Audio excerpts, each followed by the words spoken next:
유시민 칼럼. 머리 맞대면 의료대란 치료할 수 있을까? 유시민의 관찰. 의료대란은 오래 갈 듯하다. 상황을 수습하고 문제를 해결하려면 대화해야 하는데 관련 행위 주체들이 한 번도 모이지 않았다. 이른바 여야의정 협의체는 말만 무성하지 성사 전망이 보이지 않는다. 정부도 의사들도 지금 상황을 무한정 끌고 갈 수는 없다. 언젠가는 어떤 형식이든 대화를 시작할 것이다. 그러나 신속하게 해결책을 마련할 확률은 높지 않다. 높지 않다는 건 신중한 표현이다. 터놓고 말하면 전혀 없다고 하는 게 맞다. 여야의정이 만장일치로 흔쾌히 합의하는 경우는 상상조차 할 수 없다. 현실에서 가능한 것은 여야의정이 각자 저마다의 불만을 품은 채 누더기 같은 절충안을 마지못해 받아들이는 경우뿐이다. 그런 수준이라도 합의가 되면 다행이다. 지난 칼럼에서 말한 바와 같이 앞으로도 한동안은 우리 모두 각자 도생의 정신으로 의료대란을 견뎌야 한다. 여당 최고위원을 움직여 응급실과 수술실을 출입할 수 있는 능력자가 아니라면 말이다. 그러나 영원히 이럴 수는 없다. 어떻게든 문제를 해결해야 한다. 그래서 오늘은 사회적 합의를 형성하려면 모두가 받아들여야 할 몇 가지 사항을 이야기하려고 한다. 내 생각이 꼭 옳다는 것은 아니다. 하지만 어려운 문제일수록 저마다의 생각을 밝히고 토론해야 누더기 같은 절충안이라도 마련할 수 있지 않겠는가. 여야의정 내 주체가 다음 세명제를 공리 또는 정리로 인정하고 그것을 전제로 논리의 규칙을 지키면서 대화하면 불완전한 해법이라도 찾을 수 있을 거라고 나는 믿는다. 명제 1. 의사들이 증원을 반대하는 것은 당연하다. 의사를 포함한 의료인은 이른바 합리적 개인이다. 자본주의 사회의 기본 원리는 자리이타 이타자리다. 우리는 자신의 이익을 도모하려고 남을 이롭게 한다. 자리 추구가 이타 행위의 목적이고 동기다. 한편 이타는 자리 추구의 사실상 유일하게 정당한 방법이다. 더 많은 사람을 더 이롭게 하면 더 큰 이익을 얻을 수 있다. 그러니 이익을 탐한다고 누군가를 비난하지는 말자. 그것은 인간의 본성과 세상의 이치에 대한 부정이다. 우리는 무엇보다 먼저 자기 자신을 위해 산다. 그래서 그렇지 않은 사람을 우러러본다. 이타를 자리의 수단이 아니라 삶의 목적으로 삼고 자신이 가진 희소한 자원을 타인과 공동체를 위해 기꺼이 내어주는 일을 존경한다. 누구나 다 그렇게 한다면 왜 우러러보겠는가? 의사는 전문 직업인이다. 예외적 인간이 아니다. 의사도 다른 모든 직업인처럼 더 많은 소득, 높은 명성, 사회적 존경, 안정된 지위를 원한다. 어떤 의사가 그런 것과 상관없이 오로지 타인의 생명과 건강을 돌보기 위해 모든 것을 희생한다면 훌륭한 일이다. 우러러보아야 마땅하다. 그러나 훌륭하지 않다고 해서 누군가를 비난하는 것은 부당한 처사다. 그럴 권리는 누구에게도 없다. 여야정은 이것을 공리로 인정해야 한다. 의사들이 의사 증원에 반대하는 것을 당연한 일로 받아들이라는 것이다. 사람한테 중요한 것이 밥그릇뿐인 것은 아니다. 하지만 그렇다고 해서 밥그릇이 중요하지 않다고 말할 수는 없다. 명제 2. 지금은 의사를 증원할 필요가 있다. 사람은 늙으면 병든다. 나이가 들수록 더 자주 병원에 간다. 더 심각한 병을 앓고 더 비싼 치료를 받는다. 사람은 보통 생애 전체 의료비 대부분을 노년기에 쓴다. 사회도 마찬가지다. 국민의 평균 연령이 높을수록 사회의 의료 서비스 수요는 늘어나며 의료비 지출이 국민소득에서 차지하는 비중이 커진다. 인구가 증가하지 않아도 심지어는 인구가 감소하는 때에도 초고령 사회에 대비하려면 의사를 더 많이 양성하고 의료기관을 더 많이 지어야 한다. 선진국 클럽이라는 경제협력개발기구 OECD 회원국들은 대부분 우리나라보다 소득과 국민 평균 연령이 높다. 우리나라의 인구 대비 의사 수는 선진국보다 적고 국민소득에서 의료비 지출이 차지하는 비중이 낮다. 지극히 정상적인 현상이다. 하지만 어디까지나 지금까지의 이야기다. 대한민국 국민은 세계에서 가장 빠른 속도로 늙어가는 중이다. 우리나라는 조만간 국민 평균 연령이 세계에서 제일 높은 나라가 되어 중국이 추월할 때까지 그 자리를 지킬 것이다. 100% 확실하게 예정되어 있다.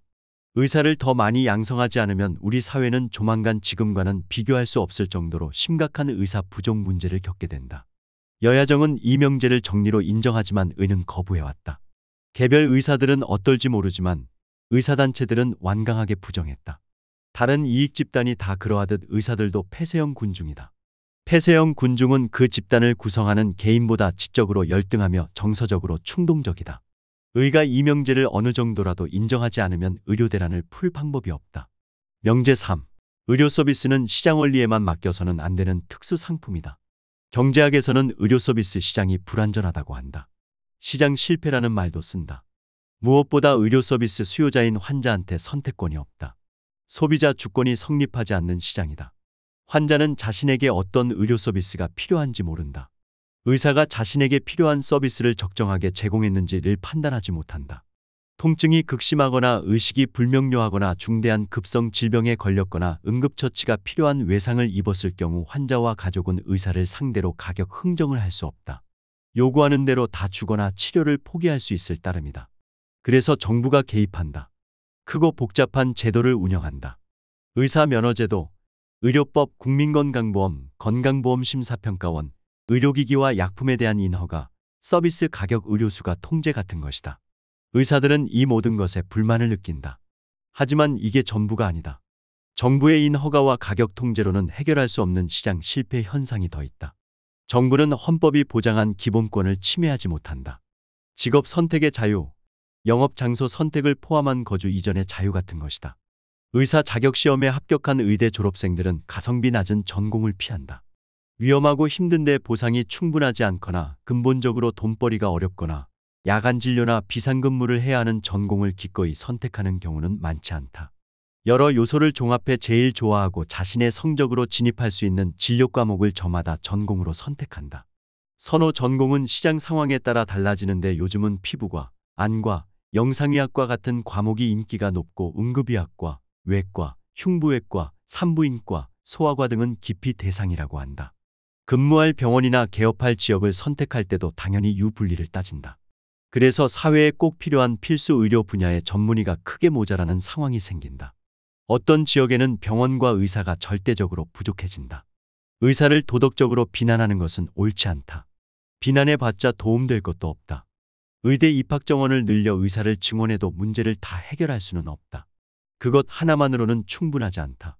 경제학자들은 대체로 국가의 시장 개입을 반대하지만 이러한 시장 실패에 대해서는 예외적으로 개입 필요성을 인정하며 더러는 적극적으로 권하기도 한다. 여야의정은 의료 서비스 시장의 특수성과 국가 개입의 필요성을 인정해야 한다.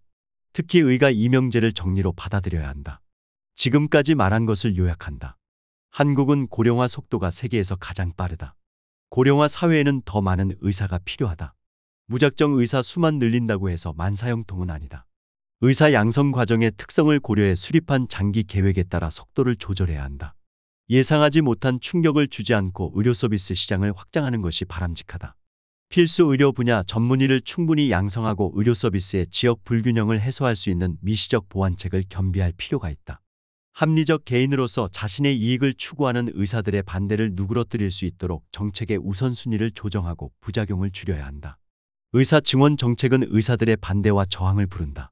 그러나 오늘 우리가 겪는 수준의 의료 대란을 반드시 겪어야만 하는 건 아니다.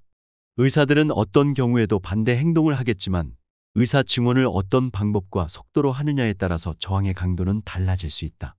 의사들의 극단적인 저항이 정책의 합리성과 타당성을 증명하는 지표는 아니다. 어떤 면에서 보든 오늘의 의료 대란은 윤석열 대통령이 일으켰다. 윤석열은 사람 잡는 선무당이다. 충분한 예고도 의견 수렴도 토론도 없이 국회의원 총선을 코앞에 두고 2025학년도 의대 입학 증원을 한꺼번에 2,000명 늘리겠다고 전격으로 발표했다. 왜 하필 2,000명인지는 그때나 지금이나 알 수가 없다. 윤석열은 이 조처의 장기적 효과에 대한 의심과 단기적 부작용에 대한 비판의 귀를 막았다. 폭력적이라고 해도 좋을 만큼 난폭하게 의대 입학 정원 확대 조처를 밀어붙였다. 전공의들이 거의 다 병원을 떠났다. 의대 학생들은 수업을 거부했다. 많은 의대 교수가 사표를 냈다. 대형 병원의 응급실과 수술실 기능이 심각한 장애를 겪고 있다. 그런데도 윤석열은 문제가 없다고 주장하면서 현실을 외면한다. 그는 자신이 무슨 짓을 하고 있는지 이해하지 못한다. 보건복지부 공무원들은 사태의 심각성을 알면서도 바보 신용으로 책임을 피하고 있다. 의사를 편들 마음은 없다. 의료대란은 윤석열이 일으켰지만 의사들이 빌미를 제공했다는 점도 부정할 수는 없다. 의사 각자의 견해는 다양할지 모르지만 의사단체 대표들은 한결같았다. 원가에 미치지 못하는 의료 수가를 비난하면서 의사 수를 늘리는 정책은 무엇이든 무조건 언제나 반대했다.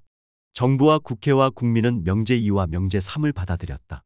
그래서 다수 국민은 예나 지금이나 의사 증원 그 자체에는 찬성한다.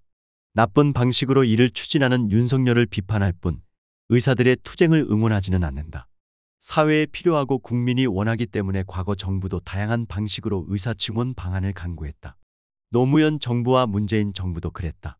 하지만 의대생, 전공의 의대 교수, 개원이를 불문하고 모든 의사단체가 결사반대에 무산시켰다. 왜 실패했는가? 지금 우리가 목격하는 의료대란의 위험 때문에 과거 대통령과 정부가 의사들에게 무릎을 꿇었던 것이다. 국민의 요구가 충족되지 않은 채 오래 쌓이면 정치적 폭발력이 생긴다. 의사들이 의사 증원 정책을 좌절시킬 때마다 잠재적 폭발력은 커졌다. 윤석열은 그것을 믿고 이를 벌였다. 그는 민주화 이후의 모든 전임 대통령과 다르다. 무엇보다 국민 여론을 철저히 무시한다. 대통령 지지율이 낮아 여당이 총선에서 참패해도 개의치 않는다. 대통령의 권력으로 하고 싶은 건 무엇이든 한다. 자신과 아내의 범죄 혐의를 덮으려고 국회의 입법권을 짓밟는 대통령이 의사들한테 굴복할 것 같은가? 응급 환자와 중증 환자들이 무더기로 죽어나가는 참사가 벌어져도 전공의와 의사들을 비난하면서 자신의 책임을 부인할 것이다. 대형 병원의 진료 시스템이 흔들려 의약품과 의료기기 임상시험이 원활하게 이루어지지 않아도 의과대학 교육 현장이 대혼돈에 빠져도 전공의가 없는 탓에 정상적인 진료와 운영을 하지 못하는 대학병원들이 재정 파탄을 겪어도 윤석열은 자신의 오류를 인정하지 않을 것이다. 국민의 생명을 볼모로 삼아 이익을 추구하는 부도덕한 집단이라고 의사들을 비난하면서 검찰과 경찰을 동원해 분풀이를 할 공산이 크다. 윤석열은 틀렸다. 의대 정원을 2,000명 늘려도 외과를 비롯한 필수진료 과목의 전문의 부족, 지방의사 부족, 군의관과 공중보건의 자원 감소, 지방 공공병원과 보건소 의사 구인난 등 시장 실패로 생긴 문제를 해결하지 못한다. 그는 어리석기 짝이 없는 정책을 고집한다. 하지만 그렇다고 해서 의사들이 옳은 것은 아니다. 오늘의 의료대란을 의사들의 자업자득으로 간주하는 대중의 시선에는 분명한 일리가 있다. 데이터의 근거를 두고 논리적 규칙을 지키면서 논의하면 어렵지 않게 해법을 찾을 수 있다. 하지만 현실의 정책을 논리로만 결정하지는 못한다. 논리적으로 타당한 정책이라도 여야의정 가운데 어느 하나라도 죽기 살기로 반대하면, 특히 의가 거부하면 채택하기 어렵다. 모든 주체가 다른 주체의 요구를 인정하고 존중하면서 국민 여론이 용인할 수 있는 범위에서 주고받는 방식의 타협을 이루어야만 의료대란을 끝낼 수 있다. 하지만 잘 될 것 같지 않다. 다시 말한다. 의료대란은 오래 갈 것이다. 제일 큰 문제는 정의다. 말이 정의지 사실은 대통령이다. 윤석열이 대화와 타협을 끝까지 거부하면 해법이 없다. 의료대란 사태로 인해 국민 여론이 너무 나빠진 나머지 결국 탄핵당할 위험이 극도로 높아지지 않는 한 그는 한 걸음도 물러서지 않을 것이다. 국회가 윤석열을 탄핵해 직무를 정지한 후에야 의료대란 해결을 위한 여야의정 대화를 시작할 수 있을지도 모른다. 하지만 의도 만만치는 않다. 사표를 낸 전공의들은 민간병원 알바로 뛴다. 병원에서 자리를 찾지 못하면 수험생 과외를 비롯한 병원 밖 알바를 한다. 전문의가 아닐 뿐 그들도 어엿한 의사다. 자기 힘으로 어떻게든 살아갈 수 있다. 그들은 전공의로 몸담았던 병원에 돌아가지 않는다. 전공의가 사라진 병원에서 소임을 다하다가 지칠 대로 지쳐 사표를 낸 전문의와 대학 교수들은 민간병원에서 일하면 된다. 능력이 뛰어나면 대학병원에서 근무할 때보다 더 좋은 대우를 받을 수도 있다. 일반 개원의와 중소규모의 전문병원들은 전공의 사직 사퇴와 아무 상관이 없다. 의사협회를 비롯한 단체의 대표들은 예전에 그랬던 것처럼 앞으로도 극단적인 언행을 일삼으면서 오로지 의사의 이익만 추구할 것이다. 자기 성찰을 하지 않는다는 점에서는 윤석열과 크게 다르지 않다. 야야의정 협의체에서 여야는 핵심이 아니다. 의정이 어떤 내용이든 합의하면 여야는 받아들일 수밖에 없다. 더불어민주당과 국민의힘의 보건의료 정책은 큰 차이가 있다. 민주당은 공공의료를 강화하는 정책을 추구한다. 김대중, 노무현, 문재인 정부는 보건의료 분야에서 국가의 역할을 키우고 건강보험 보장성을 높였다. 이명박, 박근혜, 윤석열 정부는 반대 방향으로 갔다. 그러나 여야는 정당이다. 국민의 마음을 살핀다. 의료대란을 수습하기를 원한다. 의사 증원의 규모와 속도를 조정할 필요성을 인정한다. 필수진료 과목과 공공의료기관의 의료 인력을 확보하는 방안에도 얼마든지 합의할 의향이 있다. 보건의료 정책 노선은 다르지만 의료대란 수습에는 둘 모두 적극적이다. 문제의 핵심은 의정이, 구체적으로는 윤석열과 의사단체 대표들이 우열을 가릴 수 없을 정도로 극단적이라는 점이다. 지난번 칼럼에서 의료대란을 문과 1등 괴물과 이과 1등 괴물의 충돌이라고 했다. 지나친 표현이라고 지적하는 분들이 있었다. 인정한다. 나도 지나친 표현이라고 생각한다. 하지만 취소하지는 않겠다. 윤석열과 그를 둘러싼 전직 현직 검사들은 전형적인 폐쇄형 군중이다. 자기네끼리 공감할 뿐 집단 밖의 사람들과는 아무런 교감도 소통도 하지 못하며 소통하려는 의지 또한 없다. 그래서 괴물이라고 했다. 의사들도 크게 다르지는 않다. 개인적으로 아는 의사가 많이 있다. 그들은 대부분 전문가로서 능력이 뛰어나고 사회인으로서 교양이 풍부하며 의사 아닌 사람과도 원활하게 대화한다. 그러나 그런 의사들은 의사 사회에서 따돌림을 당하는 경우가 많다. 심지어는 의사협회가 제명한 사례도 있었다. 여러 병원의 전공의 대표부터 대한의사협회 회장까지 의사단체의 대표들이 미디어에 나와서 하는 말을 들으면 윤석열과 검사들만큼이나 폐쇄형 군중 증상이 뚜렷하다. 자신들의 주장이 바깥 세상에서 아무런 공감을 받지 못한다는 사실을 아예 인지하지도 못한다. 어느 쪽이 괴물 아닌 인간이 될 가능성이 조금이라도 더 높을까? 굳이 내기를 한다면 이과 1등에 500원을 걸겠다. 왜? 의사는 검사와 달리 국가의 합법적 강제력으로 이견 집단을 괴롭히지는 않는다. 의사더러 이과 1등 괴물이라고 욕한 나를 병원에서 내쫓지 않는다. 아파서 가면 못마땅해도 티내지 않고 교과서대로 치료해준다. 오래전 일이지만 나는 잠시 정부의 보건행정 책임자로 일한 적이 있다. 그래서인지 면식이 전혀 없는 의사나 의대 교수가 메일을 보내 최근 의료 현장 상황을 설명하고 해법에 대한 조언을 청하기도 한다.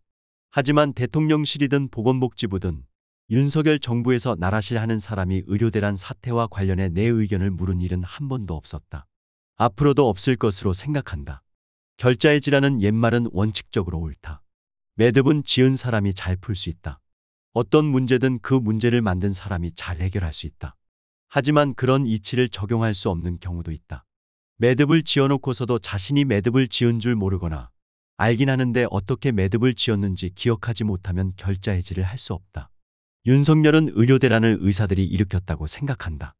자신이 훌륭한 일을 했다고 믿는다. 참모들한테 국민 지지율이 떨어져도 역사의 평가를 믿고 할 일을 하자고 했단다. 2024년 대한민국의 의료대란은 결자해지가 불가능하다. 우리나라 정말 큰일 났다.